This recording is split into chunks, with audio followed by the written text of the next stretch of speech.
Welcome to viewers. Amaravati అనేది చాలా ఒక వైబ్రేషన్గా ఈరోజు దేశవ్యాప్తంగా మారుమోగిపోతోంది. రాజకీయాలు అన్ని పార్టీల్లో, అటు పార్లమెంట్లో, ఇటు రాజ్యసభలో అమరావతి ఏంటి అనేది అందరూ చెప్తున్నమాట. ఎందుకంటే దేశానికి ఫ్యూచర్ సిటీగా అమరావతిని రూపాంతరం చెందిస్తామని చెప్పి చంద్రబాబు నాయుడు గారు చెప్తా ఉన్నారు. ఇంకోవైపు ఏమో అతని మావిగన్ అనే ప్రపోజల్తో జగన్మోహన్ రెడ్డి గారు అనవసరంగా సెల్ఫ్ గోల్ తీసుకున్నారు. స్వయంకృత అపరాధమే. ప్రజల్లో అయోమయం, గందరగోళం మధ్య అసలు ప్లాన్ బి ఎందుకు ఇప్పుడు అని ఆంధ్రప్రదేశ్లో ప్రతి ఒక్కరు చెప్తున్న మాట. సెల్ఫ్ గోల్ చేసుకోవటం ఏంటి? మాజీ ముఖ్యమంత్రి కుమారుడిగా, మాజీ ముఖ్యమంత్రిగా 151 సీట్లు వచ్చి ఈరోజు 11కే పరిమితమైనప్పుడు పార్టీని ప్రజల దగ్గరికి తీసుకెళ్లాలే కానీ 3 రాజధానులని 5 సంవత్సరాల పదవి కాలం ముగించేసుకున్నారు. కానీ ఏ రాజధాని లేకుండా చేశారు. ఈరోజు మావిగన్ ఏంటి, మచిలీపట్నం ఏంటి, గుంటూరు ఏంది, విజయవాడ ఏందని అందరూ చెప్తున్నమాట. ఏదేమైనా కానీ చంద్రబాబు నాయుడు గారు చాలా క్లారిటీగా 29,000 మంది రైతుల నుంచి 34,000 ఎకరాలని ల్యాండ్ పూలింగ్ ద్వారా తీసుకున్నారు. దీంతోపాటు గవర్నమెంట్ ప్రాపర్టీస్ కలిపితే 54,000 ఎకరాలు ఆధునిక అమరావతి నిర్మాణానికి ముందున్నాయి. 54,000 ఎకరాలు ప్రజల దగ్గర ఉన్నాయి.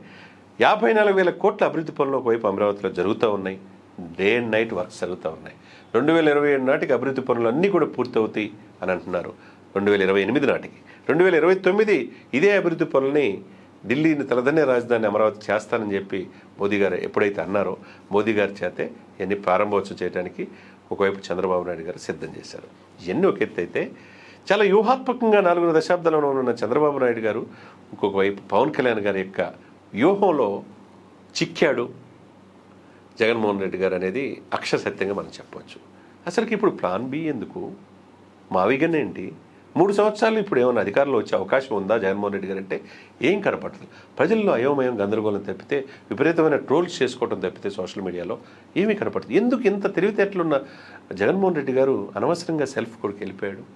అనవసరమైన ప్రపోజల్ ఎందుకు తీసుకొచ్చాడు అనేది అందరూ చెప్తున్నమాట.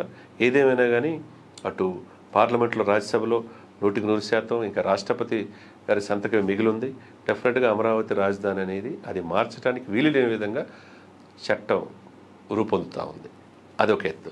2027 నాటికి పోలవరం పూర్తవుతుందని ఆకాంక్ష ఆంధ్రుల జీవనాడి అది ప్రజల్లో కలగజేయగలిగారు.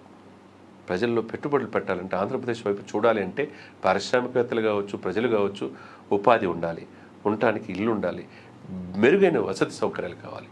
గ్రామీణాభివృద్ధిలో 24వ ప్లేస్లో ఉన్న ఆంధ్రప్రదేశ్ 5 సంవత్సరాల నుంచి అట్టడుగునుంటే ఈరోజు ఫస్ట్ ప్లేస్లో 5 అవార్డులు జాతీయ స్థాయిలో వచ్చినాయంటే కేవలం పవన్ కళ్యాణ్ గారి వల్ల, పనితీరు వల్ల.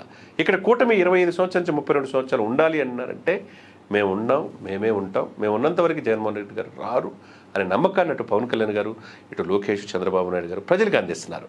కోట్లాది మంది ప్రజల ఆకాంక్ష సుస్థిరమైన ప్రభుత్వం మేము ఇస్తామనే భావన కలగజేస్తున్నారు. మరి ఇటువంటి సమయంలో మరి ఇంత తెలివితేటలున్న జగన్మోహన్ రెడ్డి గారు 151 సీట్లు వచ్చి తర్వాత 11కే పరిమితం అయిపోయి మళ్ళా అద్భుతమైన అవకాశం ఉండి ఈ ప్రభుత్వం చేయకపోతే ఒక అవకాశం ఉంటుంది. 11 మంది ఎమ్మెల్యేలు 1100 మందిగా పనిచేస్తున్నారని సాక్షాత్తు పవన్ కళ్యాణ్ గారు అంటున్నారు.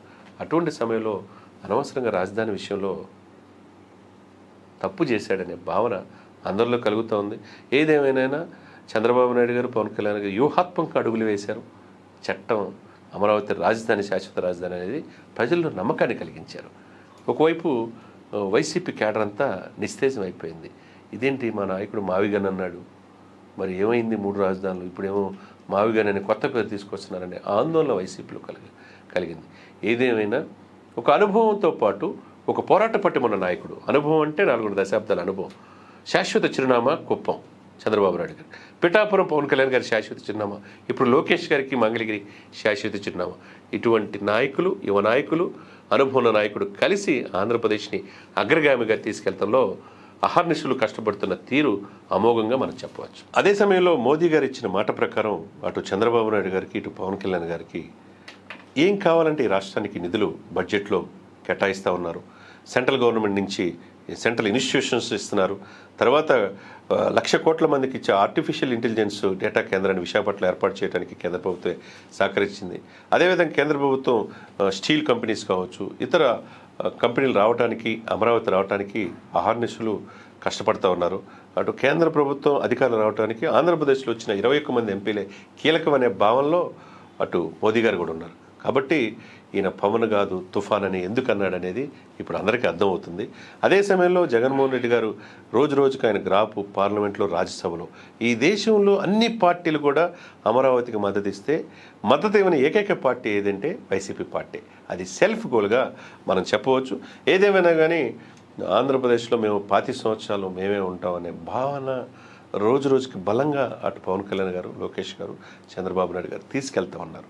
మరి ఇటువంటి సమయంలో మరి భవిష్యత్తులో జగన్మోహన్ రెడ్డి గారు పార్టీ అధికారంలో వచ్చే అవకాశం ఉందా అంటే రోజు రోజుకి వాళ్ళే స్వయంగా వాళ్ళ యొక్క ఇదిని వాళ్ళే తీసుకున్నట్టుగా కనపడతా ఉంది.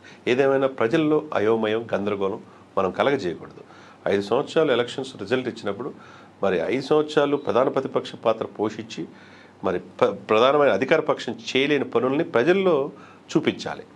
అద్భుతమైన అవకాశం అసెంబ్లీలో చెప్పి ప్రజలను ఆకర్షించాలి. అసెంబ్లీలోకి వెళ్లకుండా, ప్రజల్లో చెప్పకుండా ఇట్లా ప్లాన్ బి అని చెప్పేసి మావిగానే కొత్త ప్రయోగం తీసుకురావటం మరి సెల్ఫ్ గోల్గా కాకుండా మరి ఏమని చెప్పాలనేది మేధావులు, విఘ్నులు చాలామంది చెప్తున్నమాట. ఏదేమైనా కానీ వైసీపీకి ప్రస్తుత పరిస్థితి గడ్డుకాలంగానే కనపడతాం.